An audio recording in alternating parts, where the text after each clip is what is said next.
안녕, 라이언 뽀로로. 오늘은 한번 보러 오지 않을래. 와, 표지가 참 아름답죠? 분홍색 바탕에 예쁜 꽃무늬, 그리고 하늘을 나는 동물이 있고, 와, 여기 코끼리도 하늘을 날고 있네요. 구름도 있고요. 한번 보러 오지 않을래. 와, 숲 표지에도 분홍색 꽃잎들이 날리고 있어요. 뒷표지도 마찬가지고요. 한번 보러 오지 않을래. 와, 동화를 전공한 작가로군요. 박종진. 일러스트레이션을 공부한 밀가. 두 사람의 합작품이에요. 따르릉. 아범아, 잘 지내니? 오늘 아침에 누렁이가 송아지를 낳았어. 그런데 글쎄 송아지 등에 날개가 달려 있지 뭐니? 조금만 더 자라면 날개가 튼튼해져서 날아다닐지도 모른단다. 네가 보면 정말 좋아할 것 같구나. 한번 보러 오지 않을래? 오, 날개 달린 송아지라고요? 하하, 제가 그런 이야기를 믿기엔 너무 컸잖아요. 날개 달린 송아지가 있으면 뿔 달린 비둘기도 있게요. 여기 뿔 달린 비둘기 하는 말이 있는 것 같은데요. 어머니, 저 전화 끊어야 해요. 회사에 다 왔거든요. 어머마, 밥은 먹었니? 오늘 내가 떡을 했단다. 그런데 글쎄 떡 냄새가 하늘나라까지 올라갔나 봐. 아기 선녀들이 떡을 먹고 싶다고 내려왔지 뭐니?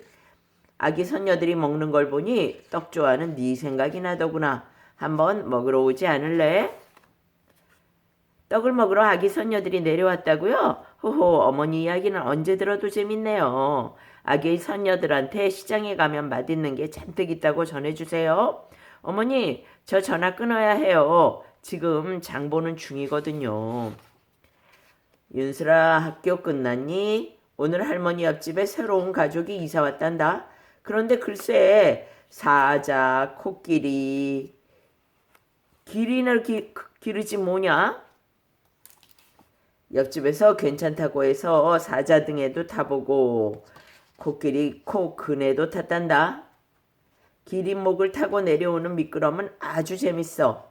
한번 놀러오지 않을래? 집에서 사자랑 코끼리랑 기린을 기른다고요? 에이, 여왕에다 고래 기른다고 했으면 더 재밌었겠어요. 할머니, 저 전화 끊어야 해요. 소풍날이라서 놀이동산에 왔거든요. 혜밀아, 거긴 날씨가 어떠니? 여기는 오늘 구름이 잔뜩 끼었단다. 그런데 글쎄 구름에서 비누방울이 떨어지지 뭐니? 알록달록한 비누방울이 터지면서 소리를 내더구나. 마치 요정들이 노래하는 것 같았어. 한번 들으러 오지 않을래? 구름에서 비누방울이 떨어졌다고요? 비누방울 터지는 소리가 요정의 노랫소리 같았다고요? 퐁퐁 하고 터지는 소리면 실로폰 소리 같겠다. 할머니, 저 전화 끊어야 해요. 선생님이 피아노 칠 때는 전화하면 안 된대요. 우리 해동이 감기 걸려서 엄마랑 병원 갔다고? 할머니는 오늘 돌뿌리에 걸려 넘어져 무릎이 깨졌단다. 그런데 글쎄 돌뿌리가 아니라 도깨비 머리였지 뭐냐? 흙을 팠더니 도깨비가 구해줘서 고맙다며 다친 무릎을 말짱하게 고쳐줬어. 또 갈 곳이 없다고 해서 우리 집에서 같이 살기로 했단다. 한번 만나러 오지 않을래? 도깨비 말이야. 도깨비라고요? 방망이 든 도깨비요? 진짜로 할머니 집에 도깨비 있으면 좋겠다. 할머니가 만든 떡 먹으면서 할머니가 들려주는 재미난 이야기 듣고 싶어요. 아, 잠깐만요. 엄마한테 할머니 집에 가자고 말해볼게요. 할머니, 우리 지금 할머니 집에 가요. 아빠, 엄마, 누나, 형 다 같이요. 할머니! 와, 정말 근데 사자도 뿔 달린 사자도 있고 뭐 요정도 있고요. 도깨비겠죠? 오, 여기 날아다니는 것도 있고 기린도 있고 코끼리도 정말 있는데 주무시나? 너무 즐거워해서 눈이 다 감겼군요.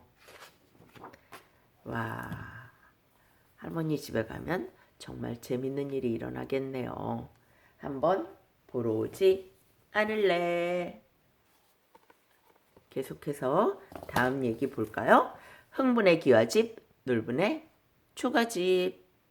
흥부 놀부의 형편이 바뀌었어요. 흥부는 으리으리한 기와집, 놀부는 아담한 초가집에서 살게 되었어요. 흥부 놀부는 잘 지낼 수 있을까요? 와, 시골 들판이로군요.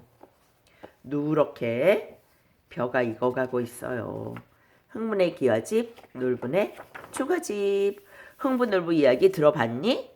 맘씨 착한 흥부는 제비를 구해주어서 상으로 금은 보화를 얻었어.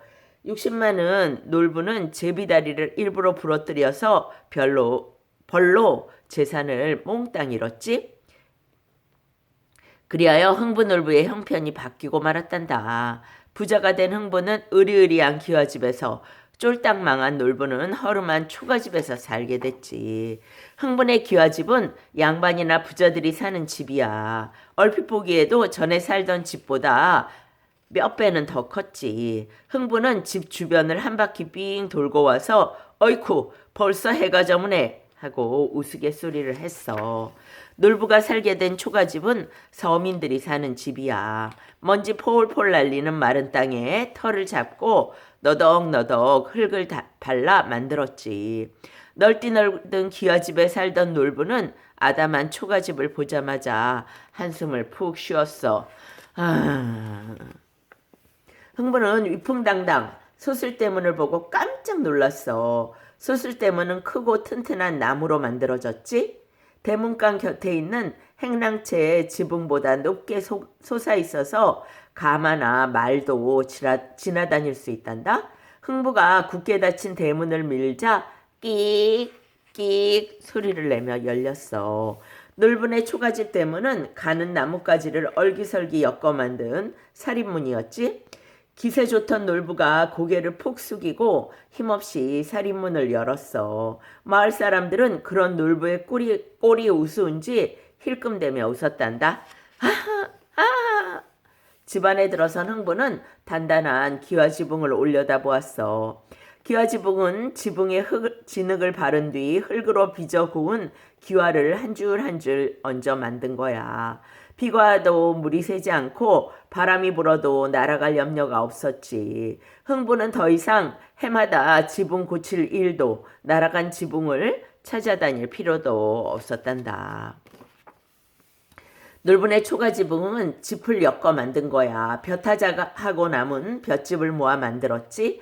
그래서 가벼운 지붕이 바람에 날아가지 않도록 새끼줄로 꼼꼼하게 묶어 고정시켰어. 놀부가 초가지붕 위에 열린 커다란 박을 보았어. 놀부는 허겁지붕 지붕 위로 올라가 박을 땄지. 이 박 안에 금은보화가 잔뜩 있을 거야. 놀부는 쓱쓱 썩썩 박을 탔어. 하지만 박 속에는 씨만 가득했지. 에이, 쓸데없이 힘을 썼더니 안 그래도 쏙 들어간 배가 등가죽에 달라붙었네. 슬슬 배가 고파진 흥부는 잠시 집구경 멈추고 부엌으로 갔지. 흥분의 부엌은 전에 살던 집의 부엌보다 훨씬 컸어. 부뚜막에는 밥하고 국 끓이는 솥이 3개나 있었고 찬장에는 예쁜 자기 그릇들이 차곡차곡 놓여 있었어. 흥부 아내가 저녁을 맛있게 차리고 있었지. 조금만 기다려요. 곧 다 돼요. 밥 타느라 힘쓴 놀부도 몹시 배가 고팠어. 줄임배를 움켜쥐고 부엌으로 갔어. 부엌 아궁이 앞에 쭈그리고 앉은 놀부 아내가 아궁이에 마른 풀을 떼고 있었어. 밥 되려면 아직 멀었는가? 놀부가 부엌을 살피며 물었지. 기다려봐요. 뭔 부엌 일을 해봤어야지. 연기를 들이마신 놀부 아내가 콜콜 연신 기침을 해대며 말했지. 밖으로 나온 놀부는 솔솔 부는 가을바람을 맞았어. 굴뚝에서는 연기가 몽실몽실 피어올랐지. 밥 짓는 구수한 냄새를 맡으면 놀부는 생각에 잠겼어. 어릴 적에는 이보다 더 작은 초가집에 살았지. 어머니가 밥하고 계시면 좁은 마루에 앉아 흥부와 두런두런 이야기를 나눴는데 어릴 적 그때가 참 좋았어. 저녁 먹은 흥부가 다시 집구경을 시작. 흥분의 기와집은 남자 여자가 생활하는 곳이 나뉘어 있어. 사랑채는 남자가 생활하는 곳, 사랑채에는 책을 읽거나 손님을 맞는 사랑방, 잠자는 침방, 다락처럼 높게 만든 마루인 누마루 등이 있지. 여자가 생활하는 곳은 안채라고 하는데 바깥에서 보이지 않도록 집 안쪽에 지었어. 안채에는 안주인이 생활하는 안방, 결혼한 자식의 아내가 지내는 건넌방, 방과 방 사이에 있는 큰 마루인 안대청 등이 있어. 흥부는 집안 구석구석 방이 많아 어디가 어딘지 헷갈렸어. 바람이 쌀쌀해지자 놀부는 방으로 들어왔고 단칸방 놀부네는 흥부네처럼 집구경할 것도 없었어. 그때 놀부 아내가 저녁상을 차렸지. 밥상 위에는 밥과 김치가 전부. 전에 먹던 반찬에 비하면 형편없었지만 배고팠던 놀부는 아주 맛있게 먹었어. 밥 먹고 나니 차가웠던 방바닥이 어느새 따뜻해졌어. 놀부 아내가 밥을 하면서 아궁이에 불을 떼어 방바닥에 깔린 구들장이 데워져 방이 따뜻해진 거야. 놀부의 초가집도 흥부의 귀화집처럼 바닥에 온돌을 놓았어. 아궁이로 들어가는 불기는 방 안을 따뜻하게 하고 연기는 굴뚝을 통해 밖으로 나가게 되어 있었어. 집안을 모두 둘러본 흥부가 마당을 거닐었어. 넓은 마당에는 오래된 나무와 꽃들이 자라고 있었지. 안채 뒷마당에는 고추장, 된장, 간장 등이 보관되어 있는 커다란 장독들이 옹기종기 모여 있었지. 그때 문득 초가집에서 지내는 놀부 생각이 났어. 넓고 좋은 집에서 사셨던 형님은 잘 지내실까? 다음날 아침 흥부는 놀부의 초가집을 찾아갔지. 형님, 저희 집에서 함께 살아요. 됐다, 나는 여기에서 살련다. 전에 살던 집에 비하면 볼품없지만 나는 소박한 초가집이 마음에 든다. 어린 시절 아버지 어머니와 함께 지내던 시절도 생각나고. 놀부가 미소 지으며 말했어요. 그렇게 흥부는 기와집에서, 놀부는 초가집에서 행복하게 잘 살았대요. 그렇군요. 놀부와 흥부가 바뀌었는데도 서로 만족하면서 또 우애 좋게 잘 지내는군요. 오늘은 흥분의 기와집, 놀분의 초가집 한번 보러 오지 않을래. 두 가지 이야기 같이 봤어요. 여기까지예요. 바이바이.